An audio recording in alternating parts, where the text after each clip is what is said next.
Hello everyone, कैसे हैं आप लोग। उम्मीद करते हैं कि ठीक ठाक ही होंगे।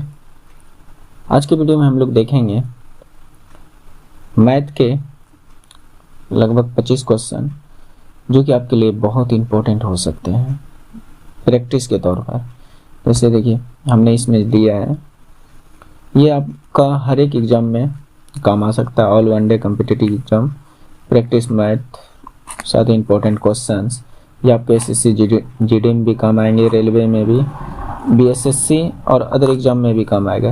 क्योंकि आज ही हमने एसएससी जीडी का पेपर खोला था प्रीवियस ईयर, तो जिस तरह के हमने मैथ को इसमें इंक्लूड किया है, इससे तो कहीं बहुत ज़्यादा लो क्वालिटी का एसएससी जीडी में आता है। तो अगर जिस टाइप का हमने क्वेश्चन लिया है उस टाइप का अगर आप करते हैं तो एसएससी जीडी में आपका 20 का 20 क्वेश्चन आराम से मैथ का कर सकते हैं। तो चलिए यहाँ पर देखते हैं और इसको अच्छे से बनाने का कोशिश करेंगे और अच्छे से समझाने का कोशिश करेंगे। क्योंकि दोस्त जानते हैं कि एग्ज़ाम में टाइम बहुत मायने रखता है। एक क्वेश्चन करना कोई बड़ी बात नहीं है। क्वेश्चन अगर किसी भी स्टूडेंट को एक क्वेश्चन दे दिया जाए और उसे एक टाइम, जैसे मान लीजिए टाइम फिक्स कर दिया जाए कि आधा घंटा 1 घंटा दे दें तो आराम से क्वेश्चन कर देगा। लेकिन अगर उसको बोले कि 1 मिनट 2 मिनट में कर दीजिए, 10 सेकंड 20 सेकंड में कर दीजिए, तो फिर नहीं हो पाता है। तो हम लोग कोशिश करेंगे बहुत कम समय में करने का कोशिश करेंगे। ये तो रीजनिंग का प्रश्न आ चुका है, इसको आगे करेंगे। हालांकि चलिए कर देते हैं। इसमें हुआ क्या है, यहाँ से यहाँ तक देखिए कितना बड़ा है, सीरीज चल रहा है 21, यहाँ से यहाँ तक में 22, यहाँ से यहाँ तक में 23, यहाँ से यहाँ तक 24, तो यहाँ से यहाँ तक 25 बढ़ना चाहिए।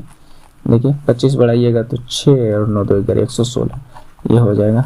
ये 1-2 क्वेश्चन शायद रीजनिंग के आ गए हैं, तो इसको भी देख लेंगे। चलिए ये रीजनिंग के तो नहीं है। तो ये अनुपात में दिया है मान, ए अनुपात बी का मान इतना है और इतना का मान पूछ रहा है, ये दिया हुआ है। तो इसको कैसे कर सकते हैं। ये सब इजी क्वेश्चन है दोस्त, अभी आने वाले अच्छे प्रश्न, और इस टाइप के प्रश्न एसएससी जीडी सब में पूछा जाता है। और मैं बता दूं इसमें बिहार एसएससी और एसएससी जीडी का दोनों का प्रीवियस ईयर पेपर से हमने क्वेश्चन को उठाया है। ये नहीं कि मैं पर्सनल क्वेश्चन बनाया हूँ, नहीं, मैंने हूबहू पूछा हुआ क्वेश्चन को उठाया प्रीवियस ईयर का, तो जिससे कि आप लोगों को बेनिफिट हो सकती है। यहाँ पर देखिए ए अनुपात बी का मान जो दिया है 5:1 और हमसे पूछ रहा है 3a + 4b upon 3a - 4b ये पूछ रहा है। तो यहाँ पर ऊपर भी ए बी है और नीचे भी ए बी है, तो यहाँ पर कुछ नहीं भी मानिएगा तो चल जाएगा। सीधा ए का मान 5 मान लीजिए और बी का मान 1 मान लीजिए, तो आराम से निकल जाएगा। लेकिन अगर यहाँ पर सेम टर्म में नहीं दिया रहता तब फिर प्रॉब्लम हो सकता था। तो हालांकि इसमें प्रॉब्लम नहीं होगा, सीधा एज इट इज पुट कर दीजिए। 3a के जगह पे 5 प्लस b के जगह पे, यहाँ 4 है, b के जगह पे 1, ओके, नीचे 3a के जगह पे 5 और माइनस b के जगह पे 1, सेम टू सेम है। तो यहाँ पर देखिए क्या हो, 5 या 15 प्लस 4, 4 का 4 और नीचे में 5 या 15 माइनस 4, तो ये क्या आ जाएगा 15 4 19 और नीचे 15 माइनस 4 11, तो 19:11 आ गया इसका मान, 19:11। ये आपका राइट आंसर हो जाएगा। इन सब प्रश्न में कुछ नहीं है। तो ये देखिए सिंपल सा प्रश्न है, सिर्फ कैलकुलेशन है, ये इसमें सिर्फ आपका कैलकुलेशन है और कुछ नहीं। 12 भागा 1/2 है, चलिए 1/2 है भागा 1/2 ऐसे लिख लेते हैं। ये पलट जाएगा, ऊपर चल जाएगा, प्लस यहाँ पर ब्रैकेट है, 40 का पहले काम होता है, लेकिन उसके पहले ब्रैकेट के अंदर का भी तो काम करेंगे।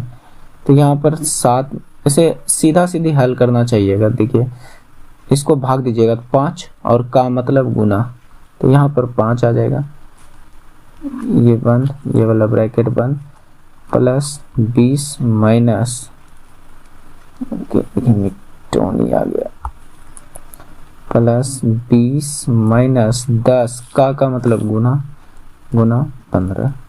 ये तो भाग होने का मतलब कि ये भागा में था, तो ये नीचे वाला ऊपर चल जाएगा, तो ये 12 गुना 2/1 हो जाएगा।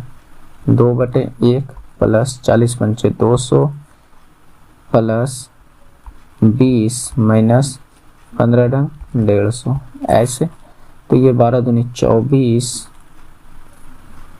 प्लस यहाँ पे हो जाएगा 20, ये 200 है, 200 प्लस 20 और यहाँ पर माइनस 150, इतना। अब जो प्लस वाला है सबको ऐड कर दीजिए, जो माइनस वाला है उसको घटा दीजिए। 200 और 20, 220 और 24, 244, 244 माइनस 150, यही तो होगा। तो यहाँ पर आ जाएगा आपका 4, 14 में 5 गया 9, 1 में 94 आ गया। कितना आ गया? 94। तो ये आपका आंसर 94 राइट है। नेक्स्ट, ये सब प्रश्न में सिर्फ कैलकुलेशन था। ये प्रश्न है जो कि सबसे नहीं बन पाएगा, ये प्रश्न सब स्टूडेंट नहीं बना पाएगा, निश्चित ही। आप ट्राई करके देखिए। क्या है यहाँ पर 3y माइनस 3/y बराबर 5, और हमसे पूछा क्या है y² प्लस 1/y², ये पूछा है। अगर ये चीज इस टर्म में रहता, y माइनस 1/y के टर्म में रहता, तो फिर हमारे लिए आंसर देना आसान हो जाता है कि नहीं। लेकिन जब इस टर्म में हो तो थोड़ा सा डिफिकल्ट हो जाता है। अगर आप दिमाग लगाइएगा तो हो सकता है। तो यहाँ पर करना क्या है, इसको इस टर्म में बनाने का कोशिश कीजिए। ये कैसे बन सकते हैं? इस पूरे टर्म को 1/3 से गुना कर दीजिए, इस पूरे इक्वेशन इसको 1/3 से गुना कीजिएगा। 3y गुना 1/3 माइनस 3/y गुना 1/3 बराबर 5 गुना 1/3, इतना।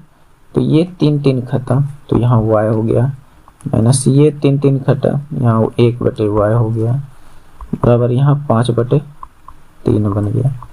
काम हो गया हमारा, है कि नहीं। इस टर्म में आ चुका है कि नहीं? आ चुका है, बिल्कुल। तो अब यहाँ पर लगा दीजिए, इसका होल स्क्वायर लगा दीजिएगा। y माइनस, यहाँ पर कहने का मतलब y माइनस 1/y का होल स्क्वायर लगा दीजिए। सीधा ट्रिक बाण में जाए, आराम से इसको होल स्क्वायर लगा दीजिए, आराम से आंसर आ जाएगा 5/3। यही है ना, इसका भी स्क्वायर, पूरे का स्क्वायर। तो ये क्या होगा, y² plus 1/y² minus 2y into 1/y बराबर, इसका स्क्वायर कीजिएगा 25 और यहाँ पर 3 × 9। ओके, चलिए हम इधर करते हैं, चलिए समझिएगा। तो यहाँ पर y² प्लस 1/y², यहाँ पर ये तो कट जाएगा, बचा सिर्फ 2, तो ये माइनस में 2 तो उधर जाएगा, तो प्लस में 2, यानी 25/9 प्लस 2, यही तो होगा, है कि नहीं। तो y प्लस 1/y² बराबर 9 दूनी 18 और 25 43/9। इतना सा तो आप हल कर पाइएगा आसानी से। तो ये 43/9 आपका राइट आंसर हो जाएगा, जो कि ऑप्शन नंबर डी में। हालांकि आप कुछ टर्म को याद भी रख लीजिएगा, तो इतना ये जो प्रोसेस यहाँ तक आया, ये इतना टर्म ये नहीं आएगा। जैसे यहाँ पर इससे हमको इसमें पहुँचना है, स्क्वायर वाले टर्म में पहुँचना है, तो सीधा करना क्या है, जो यहाँ पर मान रहा है उसका स्क्वायर कीजिए। मान लीजिए यहाँ पर a है, a का स्क्वायर कीजिए +2 कर दीजिए आंसर, अगर इस टर्म में पहुँचना है तो। बात समझ रहे हैं? अगर यहाँ पे ये a है और इस टर्म में दिया है, हमको इस टर्म यहाँ तक पहुँचना है, तो सिर्फ सीधा यहाँ पे जो इधर बराबर के इस साइड में जो मान है इसको a मान लिया हमने, a का स्क्वायर +2, माइनस से प्लस में पहुँचे हैं और स्क्वायर वाले में। तो इस तरह से आसानी से कर सकते हैं, लेकिन कुछ स्टूडेंट को समझ में नहीं आएगा, इसलिए हमने इस पूरे टर्म को ही समझाने का कोशिश किया। नेक्स्ट, चलिए, इस प्रश्न को देखकर बहुत लोग जो है ना थोड़ा सा डर जाते हैं, लेकिन इस प्रश्न में है कुछ नहीं। अगर मेरे तरीके से आप समझना चाहें तो बिल्कुल बहुत जल्दी आसानी से कर सकते हैं और गलत होने की भी कम चांस रहेगा। चलिए देखते हैं कैसे। एक व्यक्ति व्यय का बचत से अनुपात दिया है। मान लीजिए कोई व्यय है और बचत है। व्यय 7 है, बचत 3 है। ओके, तो आय कितनी होनी चाहिए? आपके अनुसार से आय कितनी होनी चाहिए? तो आय यही ना होगा, बचत प्लस व्यय, यानी व्यय प्लस बचत, वही तो आय है कि नहीं? तो 7 3 10 हमारा आय है। क्या मेरी बात को समझ पा रहे हैं? और इसको आसानी से करने के लिए सभी पर 1 1 0 चिपका दीजिए। ये अनुपात में मान है, ये किस में है? अनुपात में। अनुपात में किसी भी संख्या से गुना कीजिए, भाग कीजिए, कोई फर्क नहीं पड़ता। तो हम सब में 10 से गुना कर दें तो ये 100 बन जाएगा, ये 70 बन जाएगा, ये 30 बन जाएगा। कैलकुलेशन आसान करने के लिए हमने ऐसे किया कि सभी को 10 से गुना कर दिया। अभी भी रेशियो वही है, 7 3 में ही है। व्यय और बचत का अनुपात 7 3 में ही अभी भी है, क्योंकि ये 0 0 कट कर 7 3 ही हो सकते हैं। हो जाएगा कि नहीं? तब आय कहता है कि 12% वृद्धि। 100 का 12% कितना होता है? 100 का 12% 12 ही होगा कि नहीं? इसका मतलब 100 में 12 बढ़ा है, तो इसका मतलब 112 अब हो गया। यदि आय में 12% वृद्धि हो जाए और व्यय में 8% की वृद्धि हो, ये जो व्यय पहले 70 था, इसमें 8 8% वृद्धि हो जाए। 8% कहने का मतलब 8 7 56, यानी 5.6। 5.6 अगर इसमें बढ़ जाए तो ये हो जाएगा 75.6। 70 में इसमें 70 ऐड कर दीजिएगा तब ये।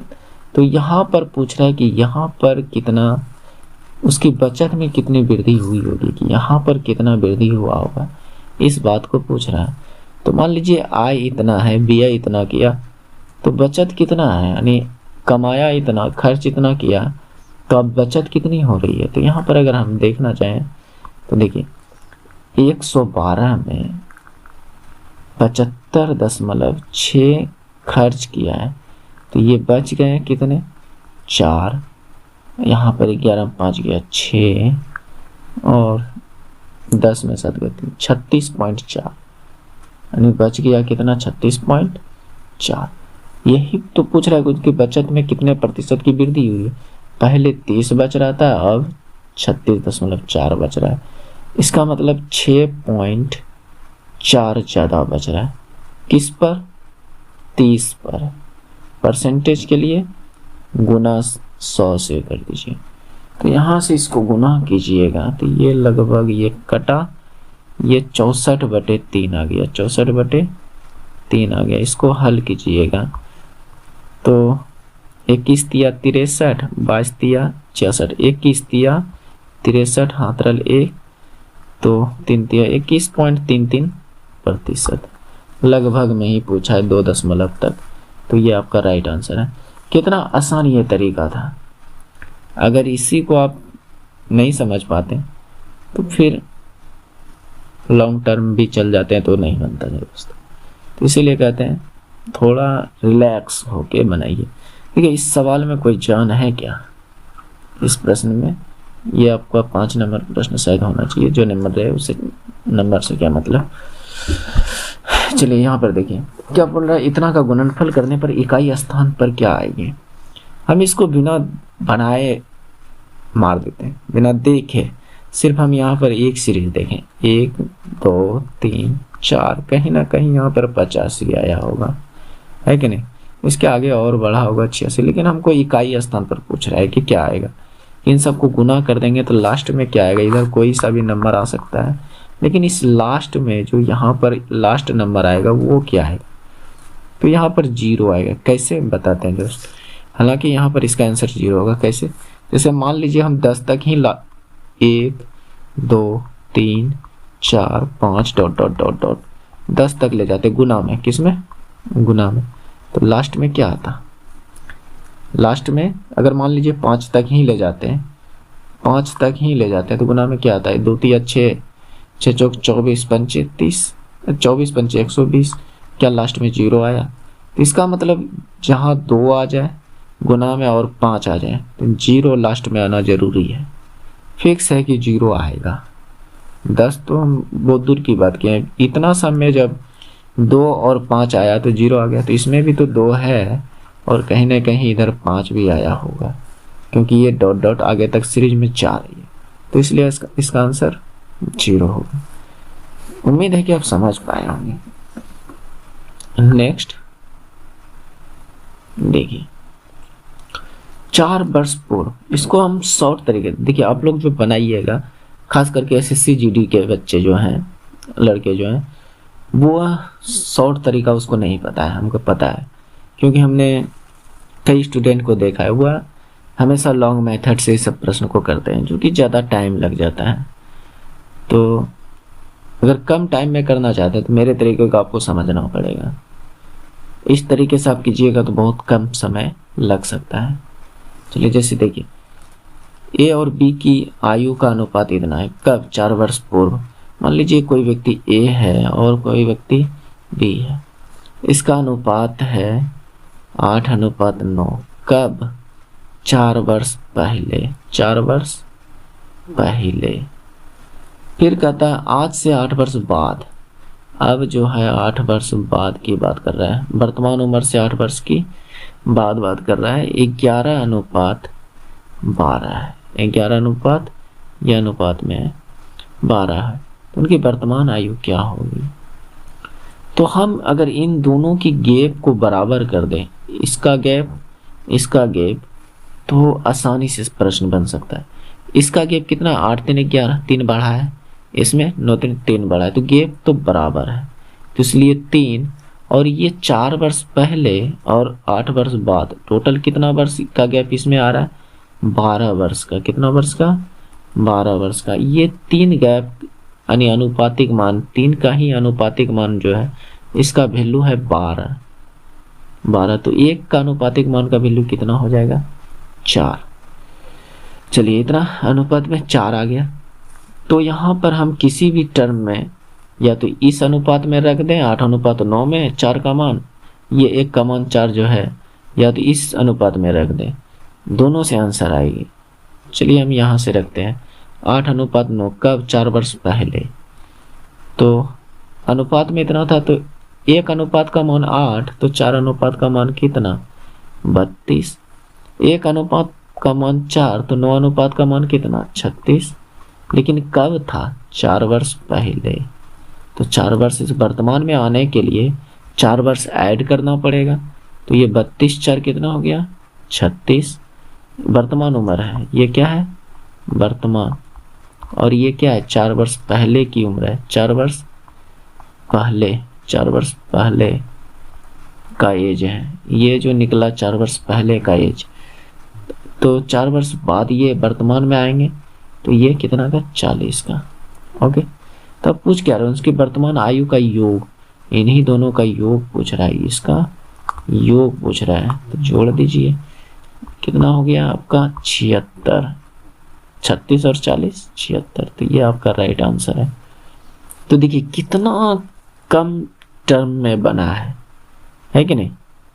लेकिन यही आप थोड़ा सा प्रोसेस में जाते हैं तो बहुत ज़्यादा टाइम लग सकता था दोस्त, इसीलिए बता रहे, नहीं तो हम प्रोसेस से भी कराने का कोशिश करते हैं। देखिए चलिए, हो सकता है किसी को प्रोसेस नहीं समझ में आया। ये 11 अंकों की संख्या है जिसको इतना से विभाज्य है, तो x का मान कितना होगा, x का मान कितना होगा। चलिए यानी 11 अंक की संख्या है जिसको 18 से भाग देना है।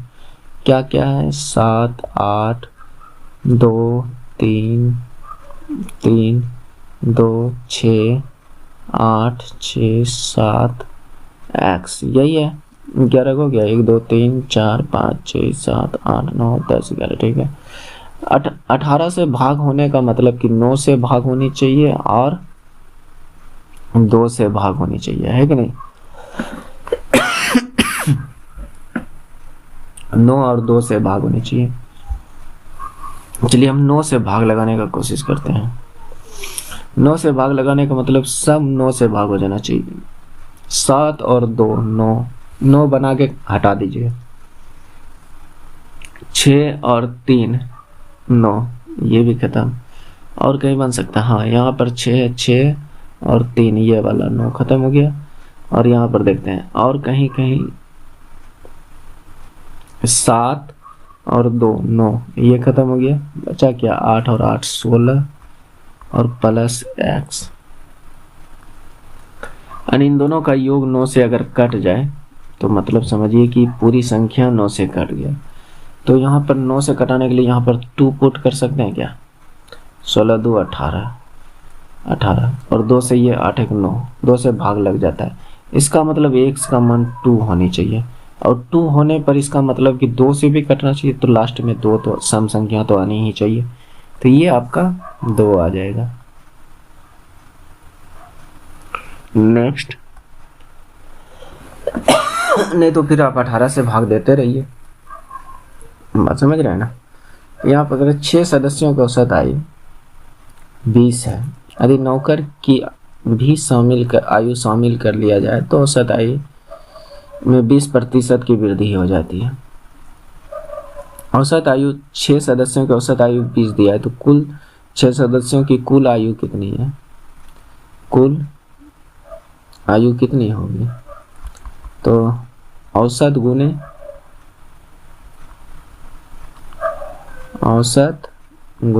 कुल नंबर, जितना भी कुल है, कुल संख्या, यही तो होता है ना। या तो कुल परिवार के यहाँ पर दिया है, तो आप तो बच्चे तो नहीं कि यहाँ पर कुल परिवार लिखें। कुल संख्या भी लिख दिया तो आपका काम हो जाएगा। तो औसत कितने हैं? 20 और टोटल कितने? 6। तो यहाँ से कितना हो गया टोटल कुल आयु? 6 सदस्य का कुल आयु कितना हो गया? 120। रहने दीजिए यहाँ तक। यदि एक नौकर और भी शामिल हो जाए तो औसत 20% की वृद्धि हो जाती है। पहले औसत 20 था, इसमें 20% वृद्धि करनी है। तो 20 का 20% कितना? 4। कितना? 4, यानी अब 24 हो गया। अब औसत कितनी हो गई? और आदमी कितना हो गया? 7। 7 की कुल आयु क्या हो जाएगा? औसत कितना? अब कितना औसत बनेगा? 4 बढ़ जाएगा। 20% बढ़ाने का मतलब क्या? 4 बढ़ जाना। तो पहले 20 था औसत, अब कितना हो गया? 24। ठीक, कितने आदमी अब आ गए? एक नौकर भी शामिल हो गया। पहले 6 था, एक आदमी और शामिल हो गया 7। तो इसको कीजिएगा, कितना होगा? 20 7 1 168 168। तो पूछ रहा है कि नौकर की आयु कितनी थी? नौकर की आयु कितनी थी? ये 7 में ये 6 सदस्य भी तो आया है। इसी 7 में 6 सदस्य है, 6 सदस्य है प्लस एक नौकर है, एक नौकर है। ये बात को समझ पा रहे हैं? और इन सब का आयु 168 है। 6 सदस्य का कुल आयु कितना है? 120 है, प्लस एक नौकर का आयु निकालना है। ठीक है, हम आपको बिल्कुल देसी अंदाज में समझाने का प्रयास करते हैं, ना कि कोई अदर भाषा में। आप समझ पा रहे हैं, फीलिंग को समझ पा रहे हैं? तो एक नौकर की आयु क्या हो जाएगा? तो ये उधर चल जाएगा, तो इधर सिर्फ नौकर बचेंगे और 168 माइनस 120। तो यहाँ पर नौकर की आयु निकल कर कितना आ जाएगा? 48 ईयर। ये 48 ईयर इस तरह से निकाल सकते हैं, है कि नहीं? ये आसान तरीका है। हालांकि ये औसत का प्रश्न था, इसमें इसको देखकर थोड़ा सा आदमी को कन्फ्यूजन होता है, लेकिन कन्फ्यूजन नहीं करना है। नेक्स्ट, चलिए नेक्स्ट क्वेश्चन देखते हैं। यहाँ पर एक पुरुष और एक महिला महिला द्वारा एक कार्य को पूरा करने में लगने वाले समय का अनुपात ये है। टाइम का अनुपात जो दिया है हमारे पास 2:3 है, और पुरुष और महिला उस कार्य को 24 दिन में करता है। चलिए यहाँ पर एक कॉन्सेप्ट समझ लीजिए। कुल कार्य बराबर एक फार्मूला होता है,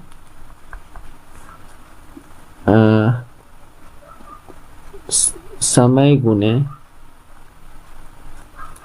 क्षमता, समय गुने क्षमता।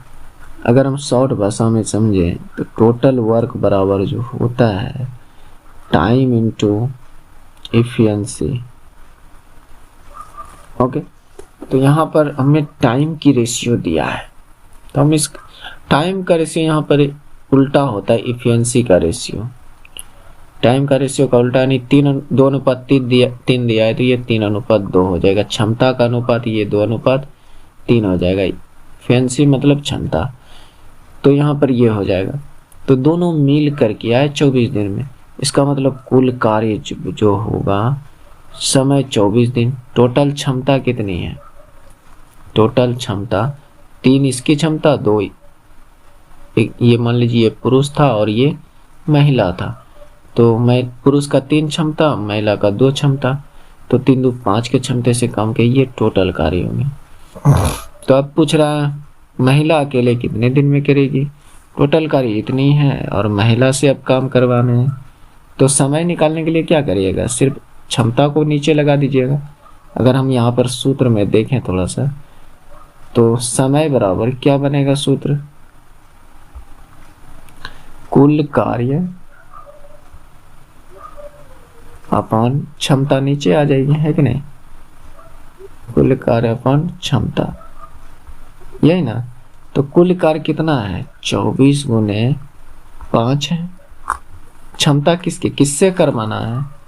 महिला से करवाना है। महिला की क्षमता कितनी है? 2 है दोस्त। महिला की क्षमता 2 है।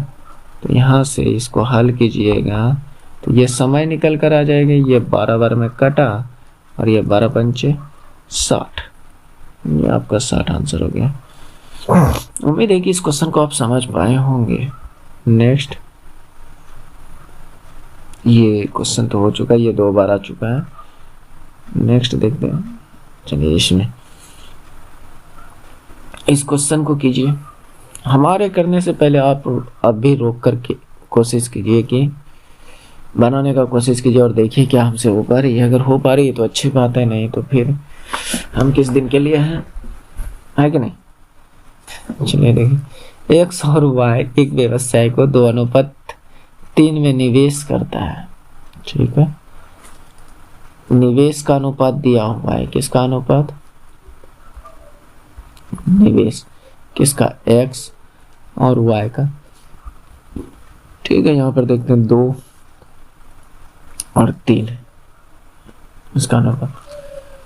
तो स्कूल में कुल लाभ का 10% दान कर देता है। एक्स को लाभ के रूप में 900 रुपया मिला है। एक्स को लाभ के रूप में 900 रुपया मिला है। इसका मतलब 10% दान करने के बाद 900 रुपया मिला है कि नहीं?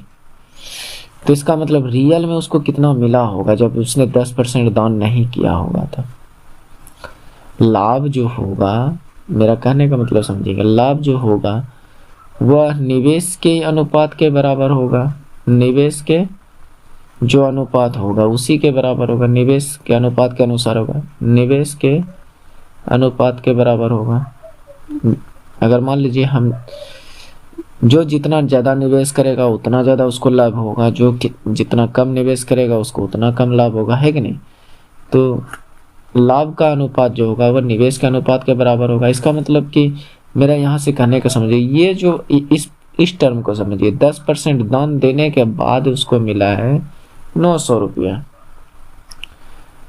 तो इसका मतलब ये जो एक्स को लाभ के रूप में 900 रुपया मिलते हैं, तो वाई का लाभ कितना होगा? वाई का लाभ कितना होगा?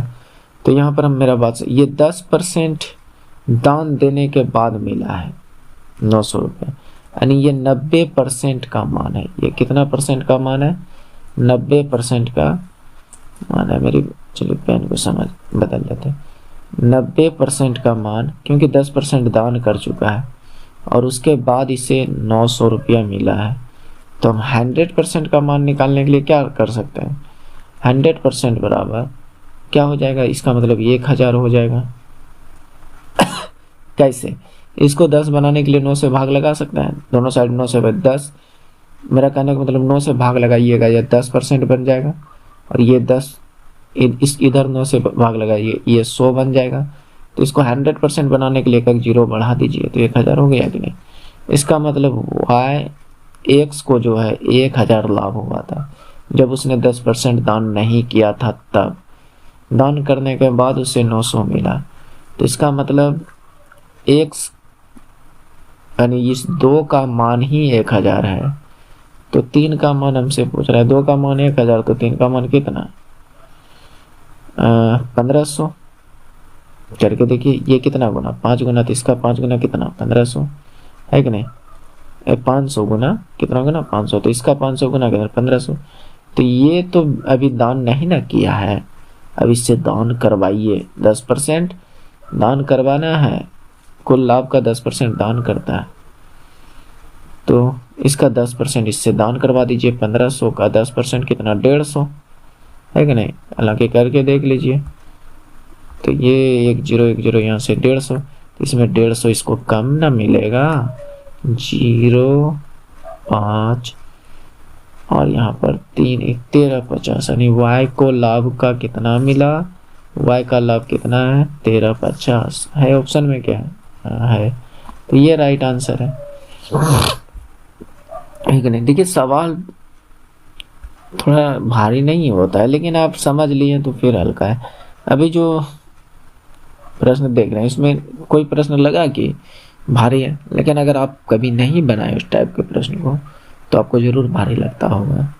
अगर कभी बनाए होंगे तो लगता होगा ये तो इजी है। चलिए इसको देखिए।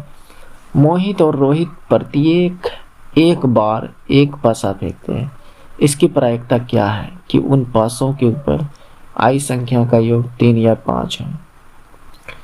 मोहित भी एक बार एक पासा फेंकता है, रोहित भी एक बार एक पासा फेंकता है, तो पूछ रहा है उनका योग 3 या 5 आनी चाहिए।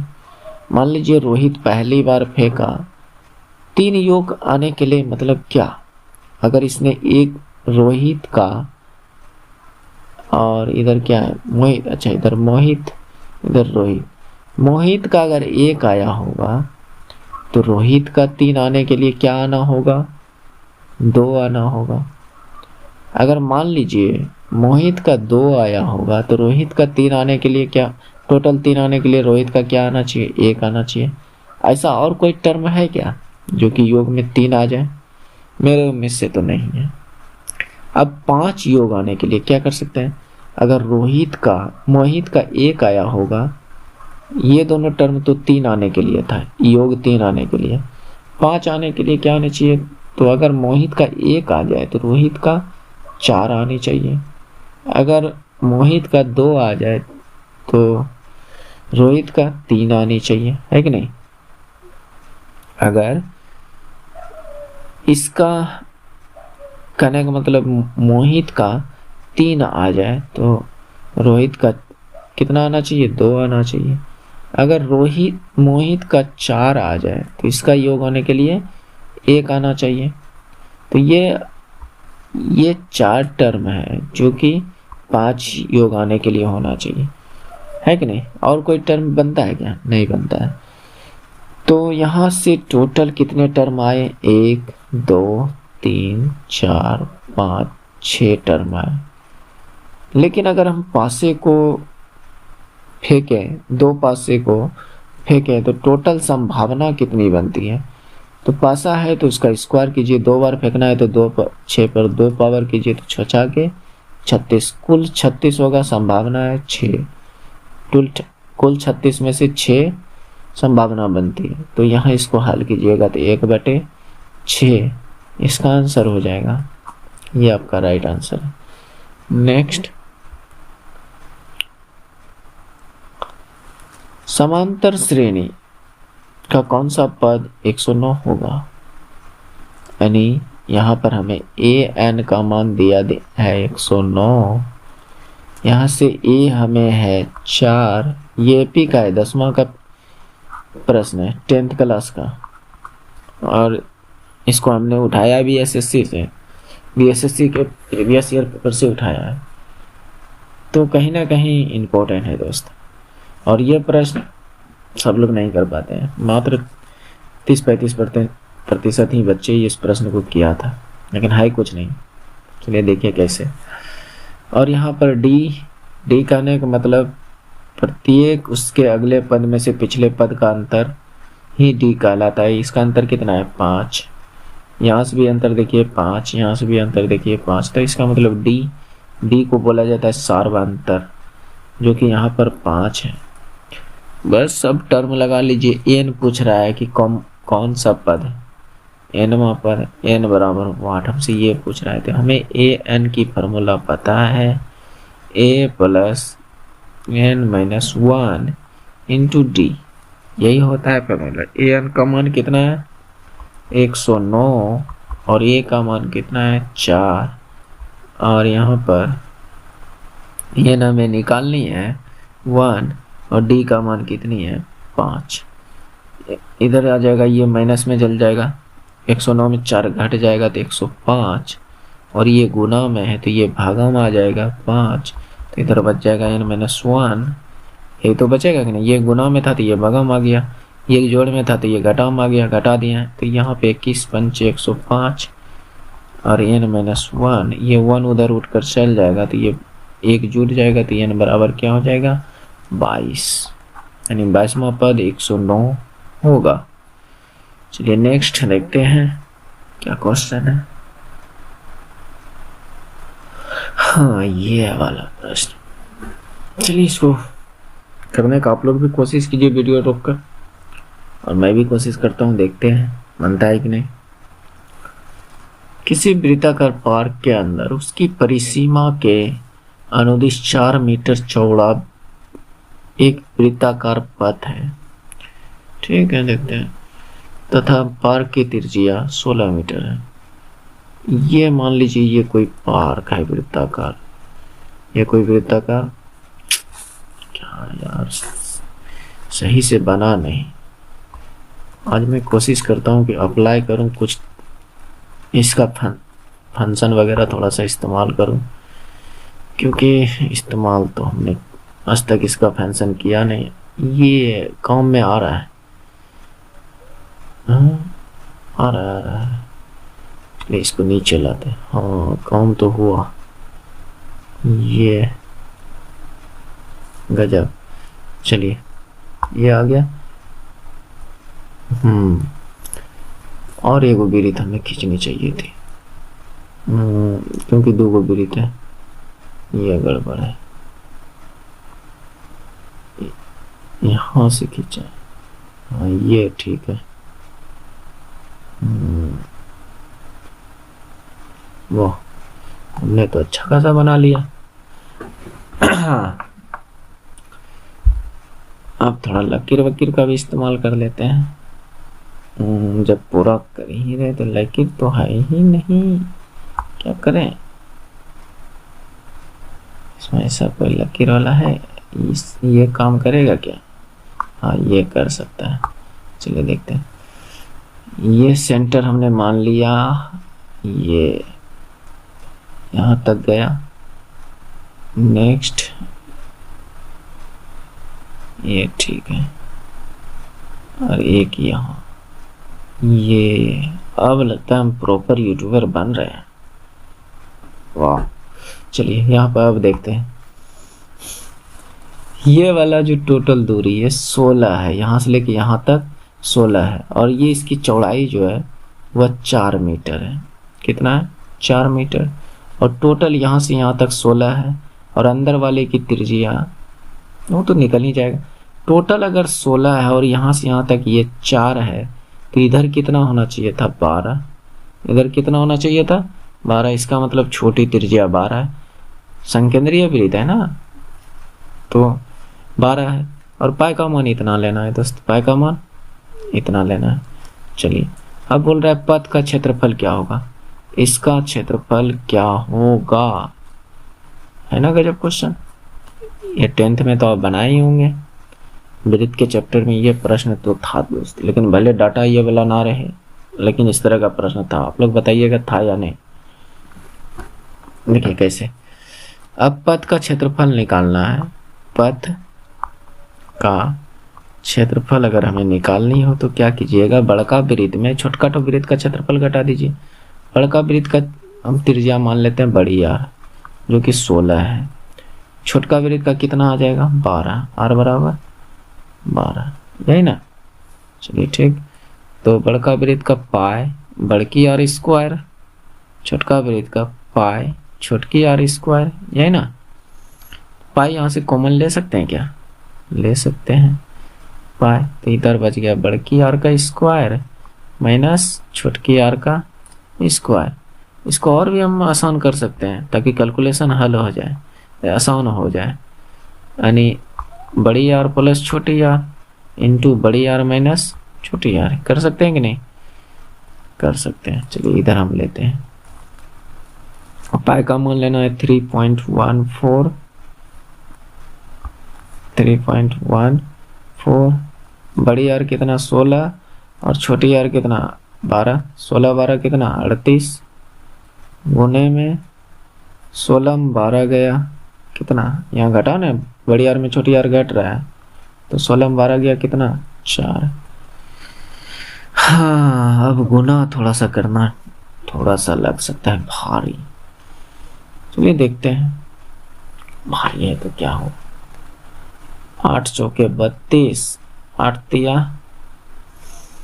8 चौके 32, उसके बाद बच गया कितना 4 तिया 12, 3 15 152 गुना 3.14, 3.14। और हम आसान से थोड़ा सा सोचते हैं गुना की कैसे, हम 3 से सिर्फ गुना कर लेते हैं, 0.14 छोड़ देते हैं, उसके बाद 0.14 से बाद में गुना कर देंगे। 3 से गुना किए तो ये आपका कितना आ जा सकता है, 3 दूनी 6 और 5 तिया 15 करीब 5, 3 एक 3 1 4, 456 इतना आ गया। 8 चौके 32, 4 तिया 12, 3 15 इतना 456। अच्छा देखते हैं, गुना 0.14 45, ठीक है, गुना 0.14 से इसको करें गुना 0.14, तो ये कितना आ जाएगा प्लस में 3 दूनी 6 और 14 दूनी 28। हम कैलकुलेटर का दोस्त इस्तेमाल कर लेते हैं क्योंकि आंसर तो है लेकिन गलती आ रहा है, तो यहाँ पर कैलकुलेटर हम यूज कर रहे हैं 3.14, क्योंकि टाइम वेस्ट करने से बेहतर है कि थोड़ा सा यूज कर ले। 152 477, गलती कहाँ किया, पार्क की त्रिज्या 16 मीटर है तो क्षेत्रफल कितनी होगी, अनुदिश 4 मीटर, चौड़ी परिसीमा 4 मीटर। यदि पार्क की त्रिज्या 16 मीटर हो तो पथ का क्षेत्रफल कितना है, 16 12। देखिए दोस्त, तभी तो मैं सोचूं 16 12 38 कब से होने लगा दोस्त, 28। अब कीजिए, चलिए हम कैलकुलेटर ही इस्तेमाल करते हैं। इतना चीज़ मूड खराब हो गया और आप लोग का भी मूड खराब हो गया होगा कि गलत ही हो रहा है।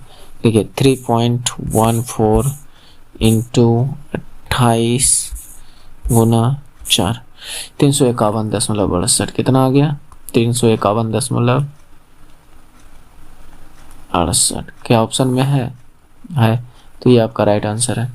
लेकिन गुना भाग में ही प्रॉब्लम होता है दोस्त, तरीका अगर आपको पता है तो ये सब बात मायने नहीं रखता है कि मैंने गुना करने में गलती किया। तो ये आपका राइट आंसर हो जाएगा। प्रश्न बढ़िया था। नेक्स्ट कहता 36 संख्याओं का औसत 45, बाद में पाया गया 84 को गलती से 48 लिख दिया गया, तो दी गई संख्या का सही औसत क्या है? तो हम तो कहते हैं पूरा सॉल्व करने से बेहतर है कि औसत 45 दे ले है, इतने में ना अंतर हुआ है, 48 पढ़ा था, इसका मतलब औसत कम आया है और ज़्यादा आना चाहिए था, है कि नहीं? 45 से और ज़्यादा आना चाहिए था, है तो ऑप्शन सब 45 से ज़्यादा है, तो कितना आना चाहिए ज़्यादा? अगर 84 होता और यहाँ पर 48, तो कितना ज़्यादा आया है? 14 में 8 गया 6 और यहाँ पर 3, 36 ज़्यादा आया है। तो 3600 को बांट दीजिए इस पर, तो कितना बढ़ा है? एक जो है औसत कम आ गया है, तो एक औसत जोड़ दीजिए, तो इसका मतलब 45 एक 46, इसका औसत 46। हालांकि आप दूसरे टर्म से करने जाइएगा तो फिर लंबा प्रोसेस में खिंचा जाइएगा। हालांकि यहाँ सोचने की बात है कि 45 औसत आया कब? जब 38 गिना था।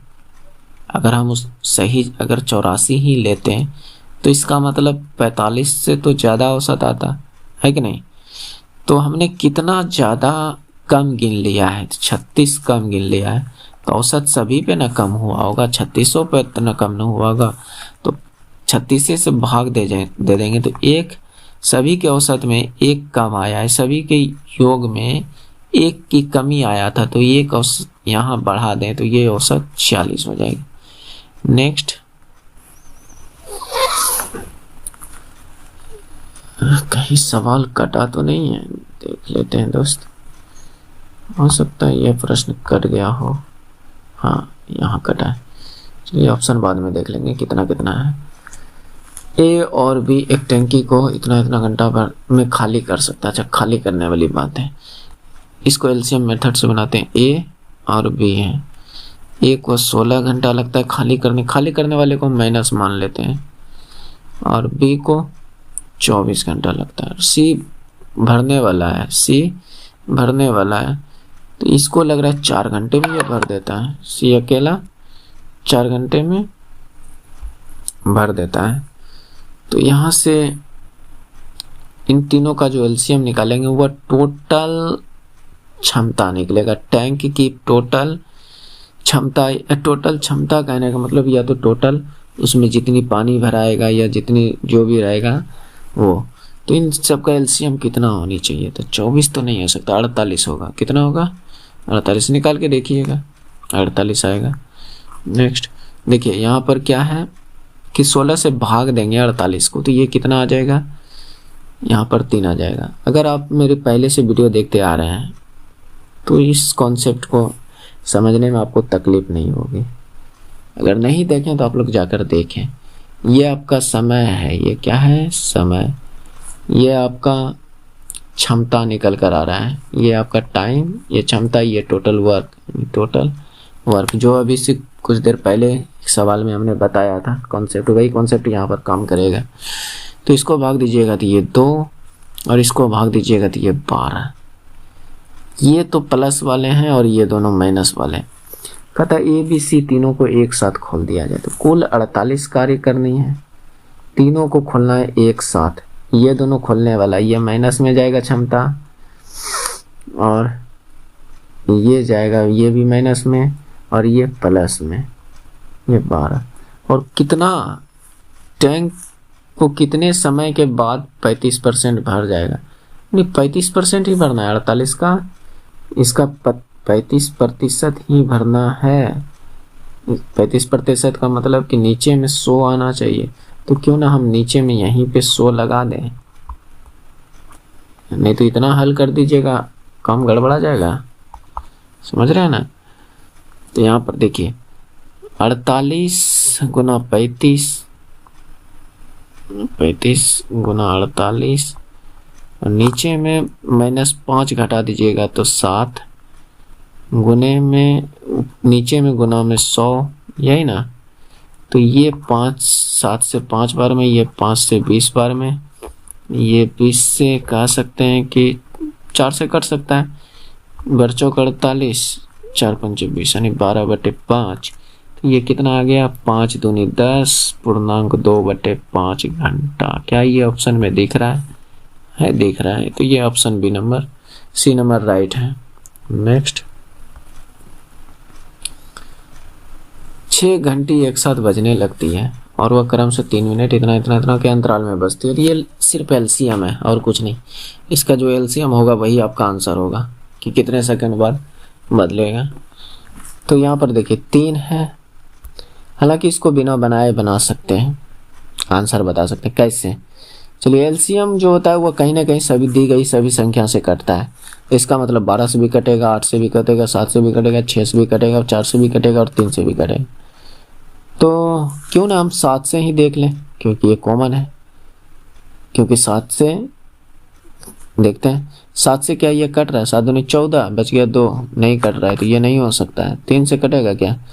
6 एक 7 7 14, 3 से भी नहीं कटेगा तो इसका मतलब ये आंसर नहीं हो सकता। 7 से ये कटेगा, 7 दूनी 14, 7 चौक कटेगा, हाँ कट सकता है, ये हो सकता है। नेक्स्ट ऑप्शन देखते हैं, 7 से ये कटेगा, 7 दूनी 14, बच गया 3, नहीं कटेगा। 3 से 7 एक 8 से 14, 3 से भी नहीं कटेगा। ये 8 एक 9 और 6, ये 3 से कटेगा, लेकिन 7 से 7 दूनी 14, बच गया 2 26, नहीं कटेगा। तो एक ही ऑप्शन है। हालांकि आप एलसीएम जो निकालिएगा इतना ही निकलेगा इन सब का। एलसीएम निकाल लीजिएगा, एलसीएम ही आपका आंसर होगा। हम एलसीएम नहीं निकाल रहे हैं, आप लोग निकालिएगा। नेक्स्ट, किसी निश्चित मूलधन पर इतने वर्षों के लिए 12% की दर से साधारण ब्याज और 3 वर्षों के लिए 9% प्रति वर्ष की दर से समान मूलधन की मिश्र दर से 56 रुपया कम है, तो मूलधन कितना है? मूलधन, चलिए मान लेते हैं कि मूलधन 100 है। मूलधन कितना है? नहीं, तो मान लेते हैं कि मूलधन 100 है। माना हुआ मूलधन, ओरिजिनल मूलधन नहीं है। अगर हम 100 पर इतना वर्ष के लिए और इतना % के दर से लगाते, साधारण ब्याज कितना निकलेगा? 100 इंटू 10 दूनी 20, 21/2 वर्ष, और रेट कितनी है? 12% अपॉन 100। तो ये कट गया, ये कटा, ये छो ये कितना आया? 6 दूनी 12, 126। यहाँ से इसका साधारण ब्याज कितना आ गया? 126। ठीक है। और अब बोल रहा है 3 वर्ष के लिए 9% की दर से मूलधन के मिश्रधन से इतना कम है। ठीक है, मिश्रधन निकालना है। अब क्या निकालना है? मिश्रधन। ये तो मेरा पहला टर्म हुआ जो कि 10 वर्ष और 12 वर्ष लिए, ये 100 मूलधन मानकर। अब 100 मूलधन ही मानकर 3 वर्ष के लिए 9% की ब्याज से अगर हम निकालें तो यहाँ से ये क्या कितना है? 9 27, ये ब्याज निकला, लेकिन ये मिश्रधन बोल रहा है। मिश्रधन से 56 कम है, तो मिश्रधन कितना होगा? यानी ये तो एसआई है ना। मिश्रधन क्या होता है? अमाउंट क्या होता है? एसआई प्लस मूलधन, ये ना। तो एसआई मेरा कितना यहाँ पर निकला? 27, और मूलधन कितना हमने माना है? 100 पर ही तो निकाला है ना। तो ये कितना हो गया? 127। 127, तो 127। तो इन दोनों का अंतर पूछ रहा है, 127 और 126 का अंतर, माना हुआ का अंतर, रियल का अंतर नहीं। तो यहाँ पर जो दिया है वह 56, तो 1 का अंतर जो है यहाँ पर, इन दोनों में 1 का अंतर, और 1 का मान है 56, तो 100 का मान कितना? 5600 नहीं होगा? 56 से गुना कर दीजिए तो ये 5600, तो ये आपका राइट आंसर हो जाएगा 5600। हालांकि आप फिर और कोई तरीका लगाते जाइए तो फिर हो गया आपका सत्यानाश। चलिए नेक्स्ट, थोड़ा सा गला में खराश हो गया है दोस्त, 1-2 जगह का पानी पी लिए थे जिससे कि गला में थोड़ा सा भारीपन आ गया है। यदि एक निश्चित धनराशि पर 2 वर्षों के लिए 10% दर से चक्रवृद्धि ब्याज और साधारण ब्याज बीच का अंतर इतना है। चलिए यहाँ पर अगर आपके पास दे दिया जाए समय जो है 2 इयर्स, रेट कुछ भी हो 10% और इन दोनों का पूछे अंतर, हम मूलधन पूछ ले और मूलधन पूछ जे और अंतर दे दे, CI माइनस SI का अंतर दे दे, तो आप आसानी से इन प्रश्न को निकाल सकते हैं हमारे तरीके से। हमारा जो सूत्र होगा मूलधन का रेट परसेंट बराबर CI SI का अंतर, CI SI का अंतर, ये मेरा फार्मूला है। हालांकि इससे आप आसानी से निकाल सकते हैं। P निकालनी है, रेट कितनी है 10% का मतलब नीचे में 100, फिर 10% का मतलब नीचे में 100, और इन दोनों का अंतर कितना 464। बस यहाँ से पुट कीजिए तो ये कट गया, ये दोनों से नीचे कितना आ गया P बराबर 464 और 2 जीरो इधर आके चिपक जाएगा। इतना क्या है, कहीं इधर ऑप्शन ही है, ऑप्शन बी नंबर। कितना आसान है, आसानी से बना सकते हो। हालांकि फिर आप लगाते जाइए वहाँ P into R into T, उसके बाद P ये वाला फार्मूला लगाए P इंटू 1 प्लस R बटे 100 पर पावर n, तो हो गया आपका कहानी जय सिया राम, है कि नहीं। फिर आपको भगवान भी थोड़ा सा टाइम लगने से नहीं बचा सकता है। 190 मीटर इतना मीटर की 2 रेलगाड़ी है, ठीक है। समांतर पटरियों में एक दूसरे की ओर क्रमशः 50 किलोमीटर प्रति घंटा और 76 किलोमीटर प्रति घंटा की जगह एक दूसरे को कितने समय में पार करेंगे। यहाँ पर रिलेटिव स्पीड लगेगा। देखिए चाल, या तो चाल बराबर क्या होता है वो सूत्र लगा लीजिए, या समय बराबर, चलिए हम निकालते हैं। समय बराबर क्या लगेगा, कुल दूरी बटे चाल, कुल दूरी बटे चाल, है ना। तो कुल दूरी कितनी है 190 प्लस 195 कितना 219 यानी 380 385, कुल दूरी कितनी है 385। और रिलेटिव स्पीड मतलब एक इधर से जा रहा है और एक इधर से आ रहा है, तो दोनों का स्पीड जुट जाएगा, है कि नहीं। तो 50 प्लस 76 126, और ये किलोमीटर प्रति घंटा में है, तो इसको मीटर प्रति सेकंड में, यहाँ पर देखिए किलोमीटर प्रति घंटा में दोनों चाल है, इसलिए जोड़ दिया हमने। तो इसको मीटर प्रति सेकंड में बदलना है, तो 5/18 से गुना कीजिए, 18×7 से, तो ये कितना आ गया 7/35। तो यहाँ समय निकल जाएगा, तो 5×7=35, 35 से कम 35, 35 से कम 35 यानी 11 सेकेंड। बागू देखिए 11 सेकेंड। नेक्स्ट आप समझने का कोशिश कीजिएगा, मैं थोड़ा फास्ट करा रहा हूँ इस प्रश्न को। देखिए एक डीलर 9,000 रुपये में एक वॉशिंग मशीन खरीदता है, इसके अंकित मूल्य पर 10% की छूट देता है और फिर भी 10% का लाभ हो जाता है।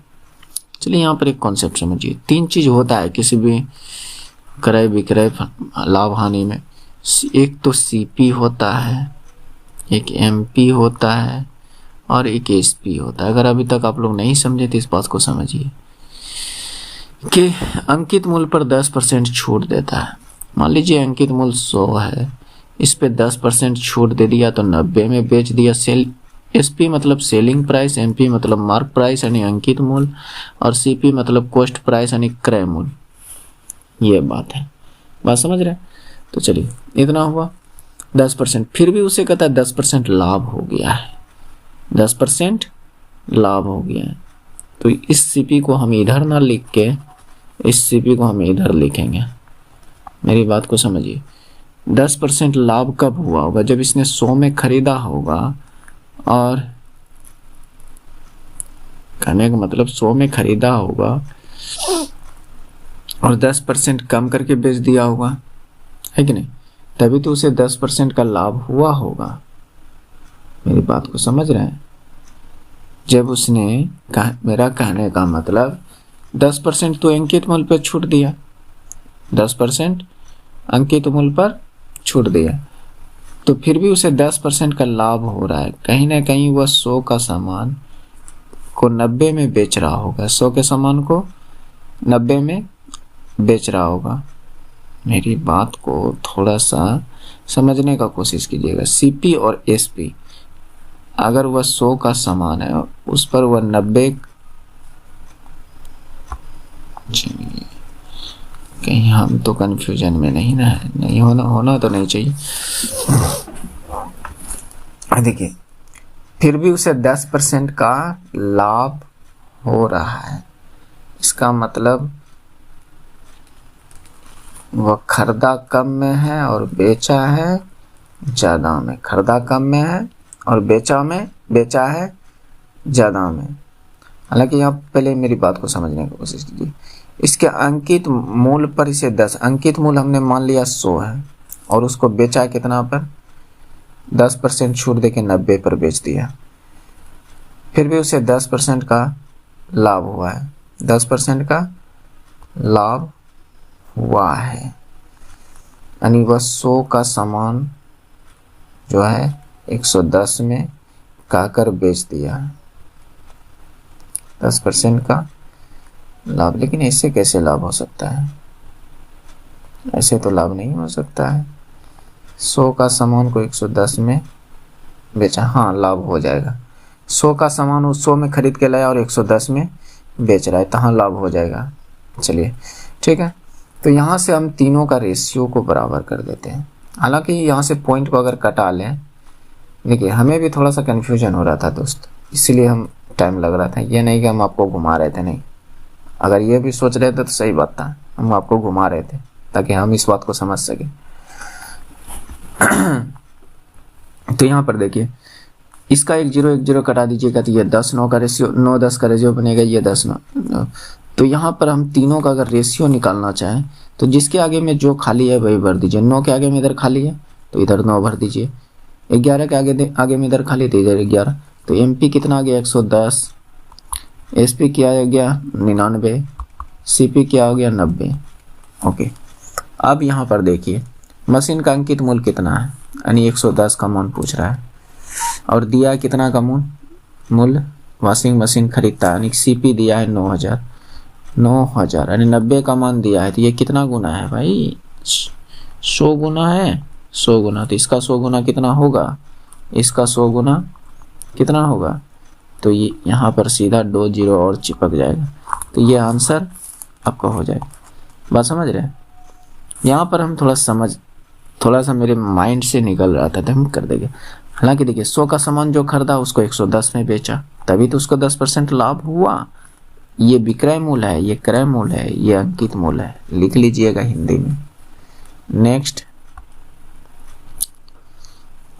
ये लिखिए, थोड़ा सा हम सोचे थे कि आज स्टैटिक्स घुसा दें या कुछ एक्स्ट्रा जी के फैक्ट घुसाएं।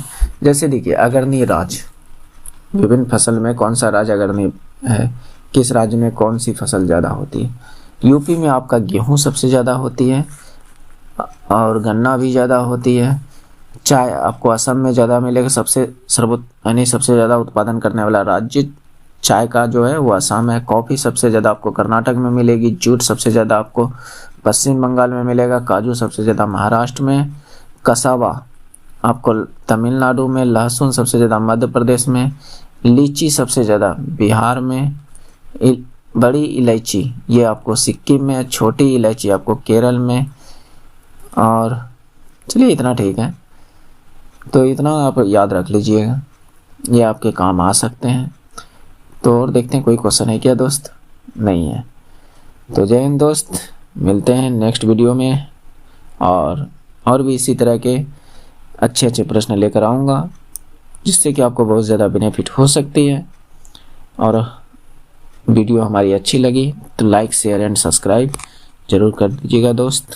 जय हिंद, मिलते हैं नेक्स्ट वीडियो के साथ।